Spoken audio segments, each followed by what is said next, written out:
On July 11th, we sat down with Mrs. Belousova, her son Leo, and her daughter-in-law Halfay at a restaurant in Moscow to talk about her grandparents' experience during World War II. Russian. My father is Ukrainian, by the way. World War II, it was the time when my grandmother was 14 and my grandfather was 20. Started in Russia. It started in 1941 and ended at 1945. His portrait on this time, he was like doing his service, and he was on the very first days. They struck on the place at the around Minsk, Belarus. It was also the part of our country, so he was there, and he was like met the Nazis like face to face, and unfortunately he was captured, and he started the war like from the first days. He was captured and brought to the this war camp. First it was like this military camp, but he tried to fled, so he was captured, beaten, and sent deeper to the Germany, to this which is called Buchenwald. Okay. Yeah, I'm absolutely sure you can check everything on Yeah. the internet. Buchenwald was the very bad place, and from this time and from this place he was come free with when Soviet troops came to Europe, to Germany, and they freed them, and then he returned to his service immediately, so he went back home after war. Okay. Yeah, beautiful girls, each in its place.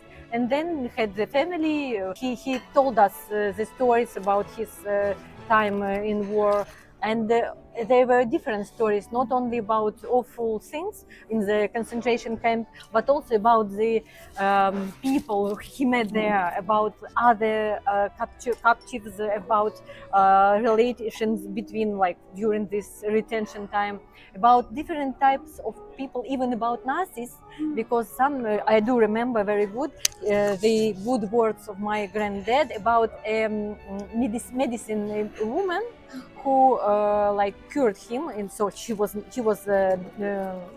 German girl, but she was nice. He remembered her for all time.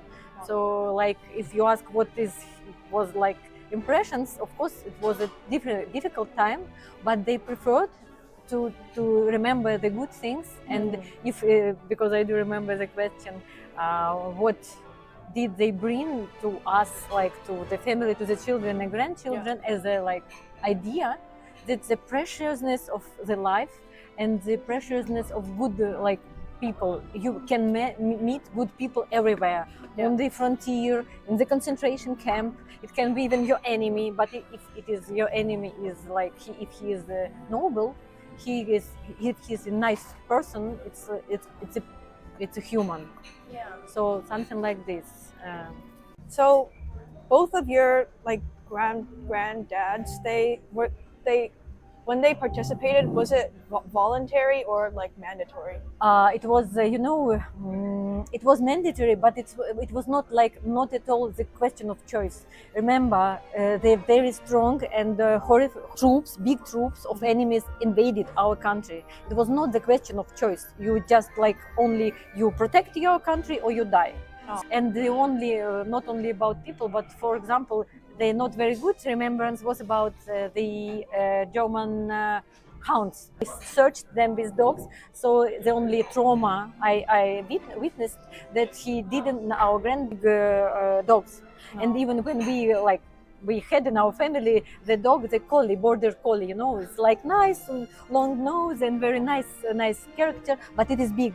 And when we brought her to our grandparents' house, our granddad, at the first time he was like, he didn't like her from the beginning, but then when she showed her like a very kind dog and very obedient, she was very careful with, in the garden with all those plants. She never like tapped on them, but like jumped or got away. So he started to like her from maternal side, and the parents from here were yes, the family here were it was a special issue of the local newspaper about the family. So they like grandma, granddad taking the vows of military service on the world, and they with their children. My mom, Wow. my mom. She's pretty. Yes, she is. So we are keeping, of course, we keep with all respect the documents on their service, on the like everything which can be founded. So, how do you think the stories from your relatives that impacted like your way of thinking? And As I told you, I always was so fascinated by those stories because at the time I was a kid, I read a lot and about war. I knew how horrible it was about these concentration camps. It was I was curious child, and now I'm like even surprising. How can I read about this Nuremberg process? It was horrible things, but I was like, sometimes you are a kid, you don't understand all these like implementations. But then when I talked with my grandfather and he told me those like little stories about his friends from like the stories about everyday life, they survived, they tried to invent something, he did remember this beautiful nurse from this German girl. I can now I presume he liked her. And it was war, it was like difficult horrible time. So my idea taken from him especially and from all of them is like life is everywhere, and if you look for good people you will find them, and if you try to more and more try hard, even if you are in the concentration camp you can fly away, something like this. It's like the things they help in life. in the context of wars, like today, there's also the war between Russia and Ukraine. Yes. What are your thoughts on that? It is not the war between Russia and Ukraine. It is a war between Russia and OTAN, the USA, Great Britain, and other allies. And the Ukraine is like proxy. It's very bad thing for me. It's horrible because, as I told you, my father is Ukrainian, and so I am half Ukrainian. It never was this difference between two people in artificial. For the last 30 years, Ukrainians were told that we are different, but we are not. It's a lie, a big lie, which is implemented by those people who tried to invade our country. They find the place where they can like raise people to try to beat Russia, and that's all. For me, it's all, and I hope very much that it will like end. Unfortunately, it will end with many victims from Ukrainian part, because they absolutely want to keep war going until the last Ukrainian combatant. But I hope very much that Russian politics can do something, and then we will return to the normal life, like not only like neighbors, but like brothers, because we are. Yes. So here what I see about it. Okay, I think that's all. If you have any questions for us. Yes. Why did you choose this like topic for you?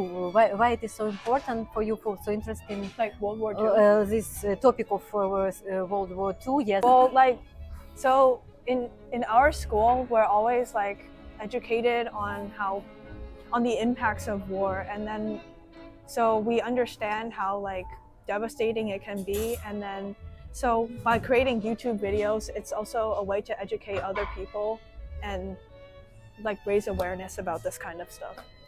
Thank you very much. It's really important. I see the point, and it's really important. So I'm glad to be the part of this project, and I hope really much that helps to educate people and maybe like to resolve some issues. Yeah. Okay. Thank you so much. Thank you very much. Thank you. Thank you. Yes, my beautiful son with his beautiful wife. I'm so glad for them. And you see, good people everywhere. It was a great pleasure to speak with Mrs. Belousova and hear about her family's experiences during World War II.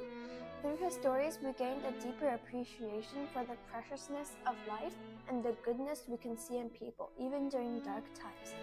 While in Moscow, we were amazed by Russia's architecture, arts, and culture. However, we also witnessed the profound impact of the ongoing war with Ukraine, which has affected the country in numerous ways.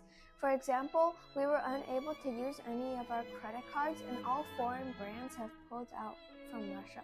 Beyond these inconveniences, the human and economic toll on Russia has been immense. As we were editing this video, news emerged that Ukraine pushed back and crossed the border into Russia. This photo shows a Ukrainian tank fired in Kursk, a site of historical significance, where the largest tank battle in human history occurred between the Soviet Union and Nazi Germany in summer 1943. Thousands of tanks and countless lives were lost in that battle, and today, millions of Ukrainians continue to suffer, while Russians are also paying a heavy price for the invasion of Ukraine. Our World War II videos are not just about revisiting the past, they're also about understanding history and its relevance to our present and future. By exploring these historical sites and hearing the personal stories of those who lived through the war, we want to highlight the consequences of conflict and the importance of peace. In today's world, we believe it's crucial to remember the past, not only to honor sacrifices made, but also to inspire peace and prevent the tragedies of history from repeating themselves.